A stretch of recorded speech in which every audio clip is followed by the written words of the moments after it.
Então, como vocês podem perceber, para cada um dos blocos, para cada um dos subprocessos que a gente vai discutir ao longo do programa, é importante que haja uma adequação, uma adaptação, uma customização da metodologia e dos conceitos à realidade do negócio de vocês.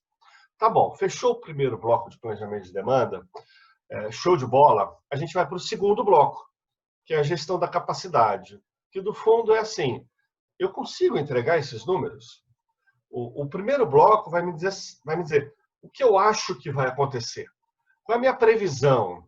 Eu entendi pelas conversas preparatórias que vocês têm já esse primeiro bloco bastante bem estruturado, né? Mesmo que não chame de S&OP, e vocês vão perceber que o ciclo da S&OP é um guarda-chuva que começa a reunir, empacotar processos que muitas vezes já existem na organização. A semente do S&OP já existe. Nenhuma organização trabalha sem fazer planejamento de demanda, sem fazer gestão de capacidade, sem administrar exceções. Naturalmente, as organizações já fazem isso. O ciclo de S&OP ele tenta construir uma metodologia para que esse processo se integre, para que ele esteja alinhado a determinados objetivos, como a gente vai ver daqui a pouquinho. Tá bom? Muito bem. Qual é a correlação do planejamento de demanda e essa gestão da capacidade?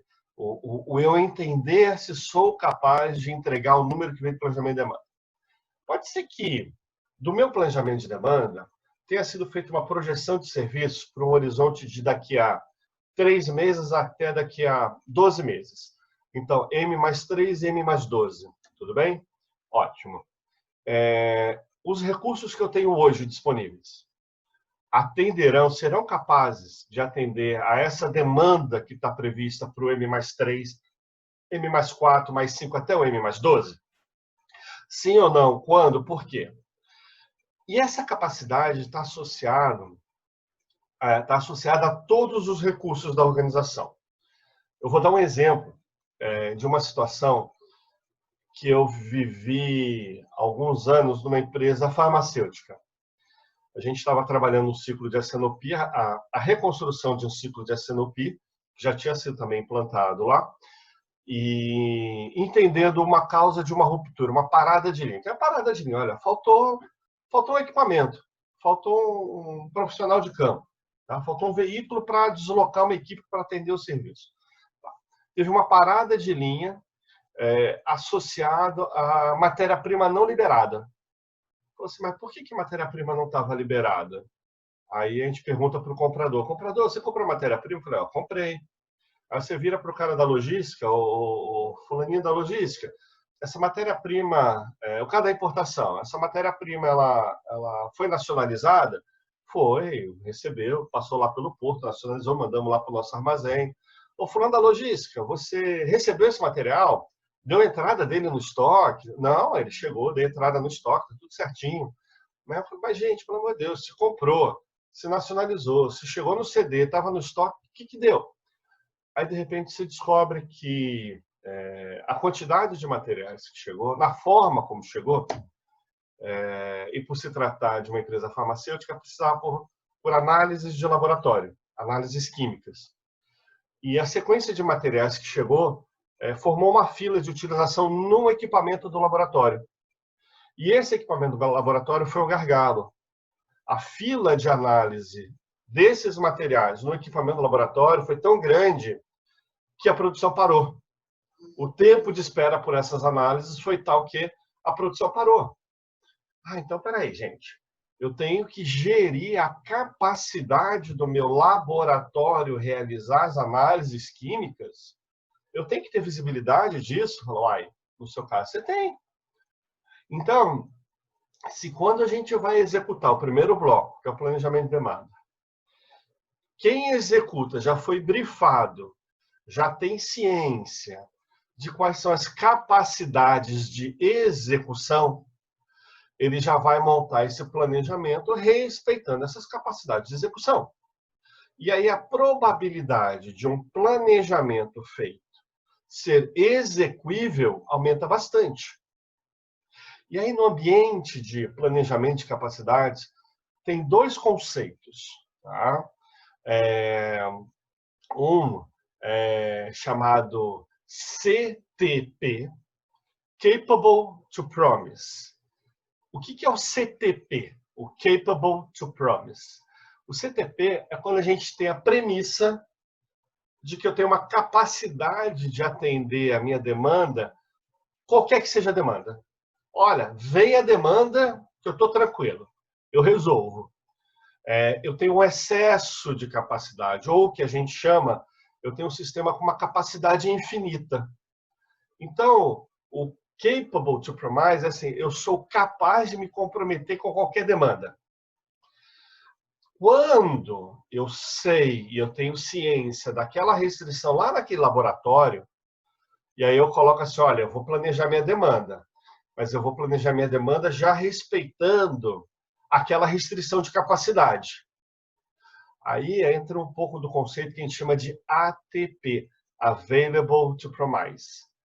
Qual é a disponibilidade de capacidade que eu tenho, com a qual eu me comprometo? Então se eu estou entendendo que há uma restrição de capacidade, no momento do planejamento de demanda, eu já considero isso. Por isso que esses dois blocos, primeiro eles devem caminhar de forma integrada, essa integração é muito importante. Meu início de carreira, em 1995, eu trabalhei na produção. Eu comecei trabalhando numa indústria, né, a P&G, Procter & Gamble, fazendo shampoo e tal. E eu fui da produção. Eu era o cara que executava. E, obviamente, eu tinha na manga algumas capacidades que não estavam exatamente abertas para quem fazia o planejamento. Eu era o dono dos recursos desse bloco de gestão da capacidade e tinha uma outra pessoa que era dono do bloco planejamento e demanda. Quando essa pessoa falava assim, olha, você precisa produzir tanto, entregar tanto, eu olhava o que essa pessoa tinha visibilidade, olha, o Alexandre consegue fazer 100 coisas por semana. E eu pensava comigo, olha, eu consigo fazer 100, mas eu tenho umas cartas na manga, que se precisar 105, 110, 115, eu dou meus pulos e eu consigo entregar. Esse tipo de ambiente, esse tipo de dinâmica, a gente tenta quebrar, desmontar na SNOP. Por quê? Porque quem faz o planejamento de demanda precisa entender duas coisas. Primeiro, que com certeza você consegue entregar os 100. E que dependendo do mix, da época do ano, da composição de serviços, de uma série de fatores, talvez esse 100 possa ser 110 ou 115. Ou, dependendo desse mix, esse 100 talvez seja 95 ou 90.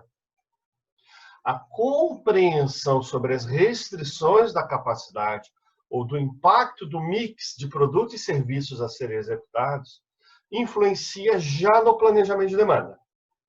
Tá bom. Então, no mundo ideal, a gente tem um bloco de planejamento de demanda maduro, bem estruturado, já respeitando e conhecedor das restrições ou das principais restrições de capacidade. A gestão de capacidade passa a ser um momento em que muito mais ele dá um ok e fala, pô, realmente, ó, você montou aqui um plano de demanda bacana, que eu consigo entregar, show de bola. Eventualmente, algumas questões menores começam a ser discutidas, então a gestão de capacidade já consome um pouco menos de esforço. E o que é fazer a gestão das exceções? Tá? Esse é o momento em que problemas que não foram resolvidos, situações que não foram encaminhadas no primeiro e no segundo bloco, ficam pendentes para um grupo de pessoas um pouco mais sênior. E um processo maduro de SNOP consome um tempo mínimo dessas atividades. E a gente vai trabalhar um pouco isso ao longo do programa, mas a ideia básica é o seguinte, que a gente tenha responsabilidade e autoridade nos blocos 1 e 2. O que significa isso?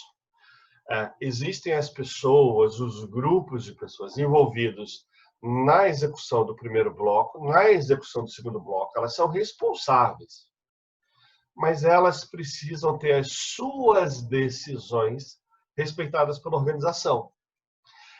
É necessário que a palavra delas, nas decisões do ciclo de SNOP, tenham autoridade para prevalecer. Por quê? Senão, ao longo desse mês de trabalho, porque é um ciclo mensal, a SNOP, uma série de pequenas decisões importantes vão sendo tomadas. Quando chega na reunião executiva, que normalmente tem um grupo mais sênior lá, se essa turma começa a revisitar, a rever e a refazer as decisões tomadas, aquelas decisões não valeram de nada. Então, a gente tem que trabalhar com o conceito de responsabilidade/autoridade, de tal forma que também a gente não tem pessoas jovens, pouco sêniores, no ciclo de SNOP. Você precisa ter pessoas com alguma responsabilidade, alguma experiência, já conhecedores dos processos, já conhecedores do contato interdepartamental, porque vocês vão perceber, a SNOP não é um projeto da área, não é uma iniciativa da área de planejamento ou da área de logística, é uma iniciativa da organização. Ela cruza diferentes departamentos. Quais departamentos deveriam estar lá? Depende. Depende da empresa. Falando sobre a SNOP no Banco Itaú, tá? Que é uma outra empresa de serviços, eles têm um planejamento de demanda associado à instalação de ATM, né? Que são os caixas eletrônicos. E eles têm um horizonte de longo prazo. Eles têm um horizonte de instalação de ATM também de 12 meses, que envolve toda uma parte de procurement, de compras, de terceiros e de instalação e alinhamento com as agências. Tá? Então, para eles, para o Banco Itaú, o departamento que precisa ser engajado no ciclo de SNOP tem o seguinte nome: manutenção. Então, precisa trazer o departamento de manutenção para participar da SNOP. Dependendo da empresa, uma empresa ligada para a área farmacêutica, vai trazer alguém de um departamento que eles chamam de regulatório, que é uma turma que está muito associada a relacionamentos com a Anvisa, que vai depender de liberação de alguns princípios ativos. Se é uma empresa que tem uma taxa de lançamento de novos produtos muito alta, talvez você traga mais de perto o pessoal de marketing, por exemplo. Então, dependendo da estrutura da organização, quem é envolvido no planejamento de demanda, gestão da capacidade e na gestão de exceções vai variar um pouquinho. Antes da gente avançar, dois conceitos importantes. Uma coisa é a gente fazer previsão de vendas ou previsão de demanda. Tá? Previsão de demanda é um conceito amplo. A gente faz previsão de demanda por recursos. Por exemplo, eu posso fazer previsão de demanda por técnico, previsão de demanda por veículo na rua, previsão de demanda por determinado serviço, previsão de demanda de produto acabado, previsão de demanda de capacidade de transporte, previsão de demanda de capacidade de armazenagem, previsão de demanda de fluxo de caixa, capacidade de capital. Então, previsão de demanda é um conceito bastante amplo, é um guarda-chuva, que debaixo dele tem o nosso tem um detalhamento. Então, quando eu olho para um serviço, olho a minha demanda histórica e faço uma previsão, um forecast, a previsão de demanda é um conceito mais quantitativo. E aí a gente vai falar de previsão de demanda versus o planejamento. A previsão de demanda que encontra uma palavra em inglês que é o forecast. O forecast, ele tende a reproduzir quantitativamente o comportamento histórico. Legal. Só que a gente fala, mas Alexandre, o histórico não representa o meu futuro. Eu sei que a minha demanda futura, vamos lá, veio o advento aqui da pandemia. Se eu replicar o meu comportamento de demanda histórica para o futuro, baseado no que eu sei agora da pandemia, talvez alguns serviços em algumas regiões mudem, outros não. Então, peraí, eu tenho que pegar o número da previsão e envolver outras pessoas. Então, eu vou corrigir esse quantitativo por um qualitativo, por uma conversa envolvendo áreas. Então, a gente faz previsão de demanda e o planejamento.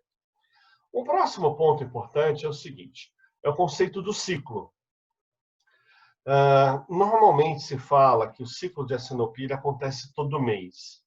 Não é exatamente isso, mas é um ciclo que deve ser cumprido em 30 dias. Mas como assim não é no mês?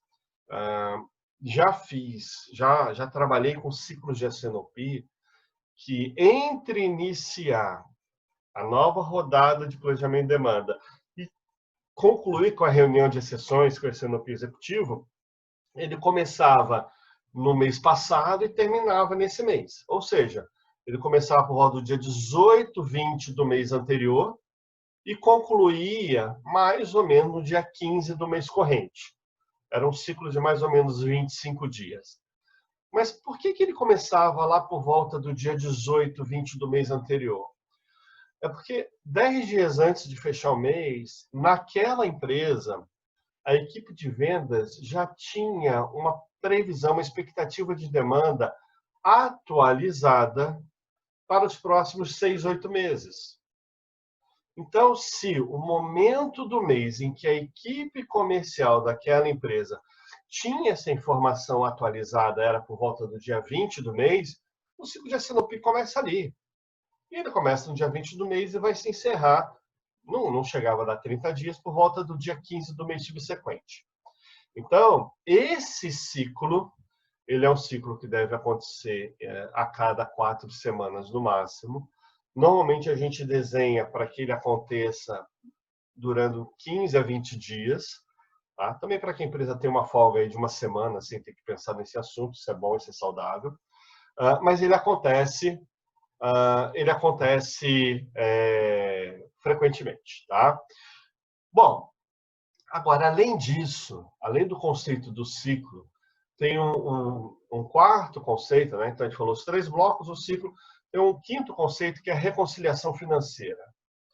Essa reconciliação financeira, ela é bastante importante. Com essa expressão reconciliação financeira, eu estou fugindo um pouco de uma nomenclatura clássica no S&OP, que é chamado IBP, Integrated Business Planning. O IBP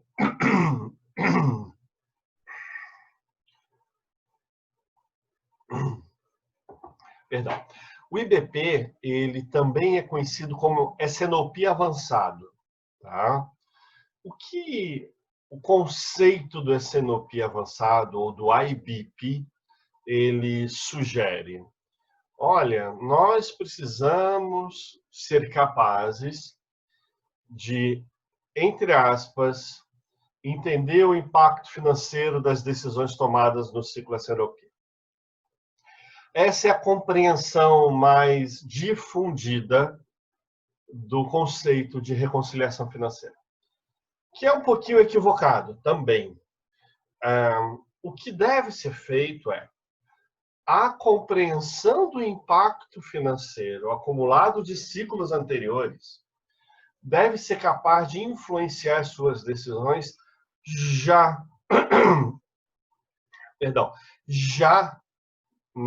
no primeiro bloco do planejamento de demanda. Nota que tem uma diferença aqui. Primeiro, eu executo o ciclo e avalio o impacto financeiro. Isso é uma coisa. Outra coisa, eu já construo o ciclo, conhecedor, sabedor de um ecossistema que me permite que esse ciclo seja construído para atingir um determinado resultado financeiro. Esse é o grande objetivo. Por quê? A gente quer executar um bom serviço, a gente não quer ter atraso, a gente quer ter o produto à disposição, a gente quer executar bem. Mas por que a gente quer executar bem? No final, a gente quer executar bem porque executando bem é uma maneira de trazer rentabilidade para a organização. Então, no final das contas, o objetivo do ciclo da S&OP, ele não é um objetivo operacional, ele é um objetivo de negócio, como a gente vai ver daqui a pouquinho. Então, muito esforço num bom planejamento já ciente de gestão de capacidades, uma análise de capacidades criteriosas para observar aspectos pontuais que não estão na rotina normal e que não participaram já da etapa de planejamento, um time de gestão de exceção sênior que respeita a responsabilidade e a autoridade da equipe que tocou as primeiras etapas e que pode tomar alguma decisão pontual. Esse ciclo acontecendo a cada 20, 25 dias dentro da organização e sempre com o viés da reconciliação financeira.